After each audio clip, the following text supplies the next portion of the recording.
Bangladesh cricket board একটা কথা বলছিল যে বাংলাদেশ যদি বিশ্বকাপ বয়কট করে তাহলে আইসিসি 20 কোটি দর্শক হারাবে। আমিও এই কথাটার সাথে একমত, মনে মনে তাই ভাবলাম যে আসলে তো সত্যি কথা, বাংলাদেশ বিশ্বকাপ বয়কট করলে আইসিসি প্রায় 20 কোটি দর্শক হারাবে, কথার সাথে যুক্তি আছে। কিন্তু গতকালকে আমি যে কোনো কারণে একজনকে খুঁজতে কয়েকটা চার দোকানে গিয়েছিলাম। চার দোকানে যাই দেখি গতকালকে ইন্ডিয়া ভার্সেস নিউজিল্যান্ডের খেলা ছিল, মনে হয় 20 খেলা, সম্ভবত 20। প্রত্যেকটা দোকানে দেখতেছি যে ইন্ডিয়া আর নিউজিল্যান্ডের খেলা লাইভ চলতেছে।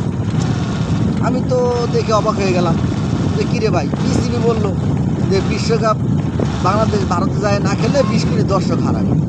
তাহলে এর সাথে তো আমার এটা মিলল না, কারণ বিশ্বকাপের খেলা না, সাধারণত ইন্ডিয়া নিউজিল্যান্ডের দ্বিপাক্ষিক সিরিজ 20 খেলা, সেখানে সবাই চার দোকানে বসে খেলা দেখতেছে।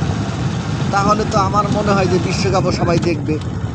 তো আদতে কথা হলো যে আমার মনে হয় না যে 2 লক্ষ দর্শক হারাবে বিশ্বকাপ, বাংলাদেশ বিশ্বকাপ বয়কট করা।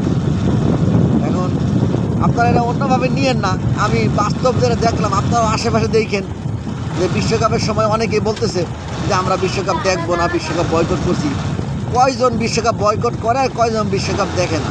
আরে ভাই, আমরা এটা বাঙালি, আমরা রমজান মাসে বছরে একটা রোজা, 30 দিনে খাবার বয়কট করতে পারি না, চার দোকানে যায় ঘুমটা দিয়ে খাই।